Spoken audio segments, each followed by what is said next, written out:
नमस्कार. AB food corner चॅनलवरती तुमचं सर्वांचं स्वागत आहे. डिश पाहूनच तुम्हाला समजलं असेल, आज मुलांच्या आवडीचे, मोठ्यांनाही आवडतात असे स्पेशल स्टीम मोमोज आपण करणार आहोत. चला पाहूया साहित्य. एक छोटा चमचा मी ब्लॅक पेपर घेतलेला आहे. आलं लसूण हिरवी मिरचीची पेस्ट घेतली आहे. त्यामध्ये मी 2 ते 3 हिरव्या मिरच्या, 2 लसणाची कांडी आणि एक छोटा तुकडा आल्याचा असं सगळं वाटून घेतलेलं आहे मिक्सरमधून.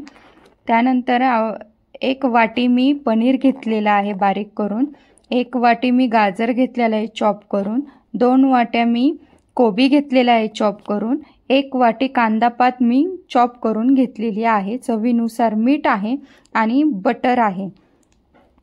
ज्या मी भाज्या घेतलेल्या आहेत त्या सगळ्या मी धुवून चॉप करून आणि मग त्या भाज्यांचं सगळं पाणी काढून घेतलेलं आहे. आता सारण बनवून घेऊयात. प्रथम कढई गरम करायला ठेवलेली आहे. त्याच्यामध्ये 1 चमचा मी बटर घातलेला आहे. त्याच्यामध्ये आलं लसूण हिरवी मिरचीची मी पेस्ट घातलेली आहे. ती छान परतून घ्यायची आहे. कच्चापणा ठेवायचा नाही आहे, कारण लसणाचा कच्चापणा लागतो मग भाजीला. आता 1 वाटी मी गाजर टाकलेला आहे. 2 वाट्या कोबी घेतलेला आहे, तोही टाकून घ्यायचा आहे आणि तो मिक्स करून घ्यायचा आहे. आता 1 वाटी मी कांदा पात बारीक चॉप करून घेतलेला आहे. तो छोटा कांदा असतो कांद्यापात्याला, त्याच्यासहित मी चॉप केलेला आहे. तर ते सगळं छान मिक्स करून घ्यायचं आहे. चवीनुसार मी मीठ टाकत आहे आणि आपलं ब्लॅक पेपर मी त्यामध्ये टाकलेलं आहे. आता हे छान 1च मिनटं आपल्याला परतून घ्यायचं आहे. सगळं शिजवायची नाही आपल्याला ही भाजी सगळी, फक्त 1 मिनटं परतून घ्यायची आहे आणि थंड करायला ठेवायची आहे. तोपर्यंत आपण आता पीठ मळून घेणार आहोत.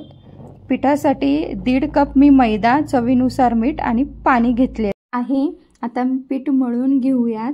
त्यामध्ये चवीनुसार मीठ घातलेलं आहे आणि लागेल तसं पाणी घालून मी पीठ मळून घेतलेलं आहे. पीठ आपल्याला चपातीच्या पिठापेक्षा थोडंसं घट्टसर पीठ मळून घ्यायचं आहे. थोडं घट्टसर पीठ मी मळून घेत आहे. आता तो सारण माझं थंड झालेलं आहे. आता मी त्यामध्ये पनीर आपले राहिलेलं ते मिक्स करून घ्यायचं आहे. आता एक पिठाचा गोळा घेतलेला आहे. ते चपातीसारखा मोठं लाटून घेणार आहे आणि जरा पातळ लाटायचं आहे. थोडासा पातळ आपल्याला लाटून घ्यायचा आहे तो.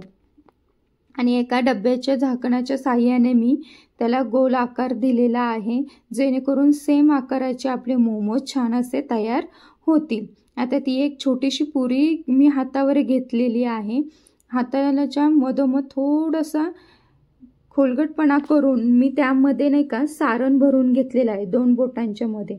आणि छान असं सारण भरून घ्यायचं आहे. मध्ये मध दाबून घ्यायचं आहे आणि त्याला कळ्या पाडत पाडत आपल्याला मोमोज पूर्णपणे बंद करून घ्यायचा आहे.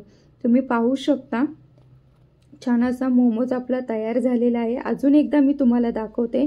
पुरी घेतली आहे, मधोमध 2 बोटांच्या थोडंसं खोलगट भाग केलेला आहे.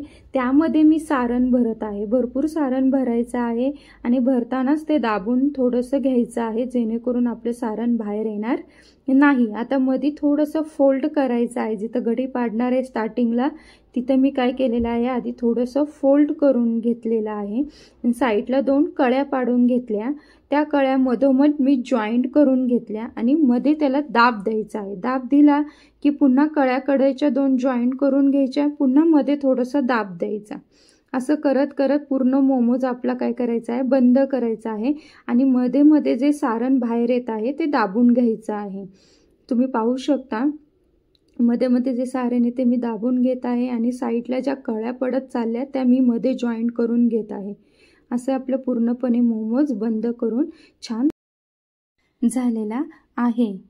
छान असे मोमोज तयार होतात. एकदा पुन्हा प्रोसेस ती दाखवते तुम्हाला, म्हणजे कळून येईल की कळ्या कशा पाडल्याच्या आहेत आणि ते बंद कसं करायचं आहे. मधोमध दुमडून ते करत जायचं आहे आणि सारण मध्ये मध्ये दाबून घ्यायचं आहे.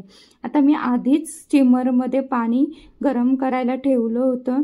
आता एक प्लेट घेतली आहे. त्या प्लेटला मी बटर लावून घेतलेलं आहे. तुम्ही तूप लावलं तरी चालेल आणि मग त्यावरती मी मोमोज जेवढे बसतील तेवढे ठेवून घेतलेले आहेत आणि त्या मोमोजला वरतून मी बटर घालत आहे, जेणेकरून ते छान असे मऊ पडतील शिजल्यानंतर. आपल्याला ते मोमो हवे आहेत म्हणून बटर घातलेलं आहे आणि चवीला पण छान लागतात. साधारणतः मध्यम आचेवरती मी 10 ते 15 मिनटं मोमोज शिजून घेतलेले आहेत.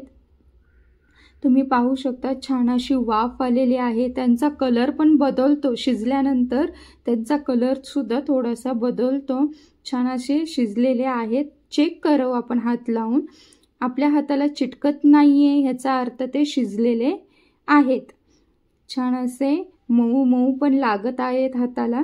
आता मी वरतून थोडासा कांदा पात चिरून घातलेली आहे. त्यावरती चिमटा असतो त्याच्या साहाय्याने मी मोमोज प्लेटमध्ये काढून घेतलेले आहेत. आपले छान असे मोमोज तयार झालेले आहेत. तुम्ही पाहू शकता छान असं सारण पण त्यामध्ये भरपूर आपण भरलेलं आहे. त्याची लेयर पण बाजूला पातळ झालेली आहे. मी तुम्हाला एक फोडून दाखवत आहे, पाहू शकता तुम्ही. रेसिपी तुम्हाला कशी वाटली कमेंट करून नक्की सांगा. लाईक करायला विसरू नका, सबस्क्राईब करायला विसरू नका. धन्यवाद.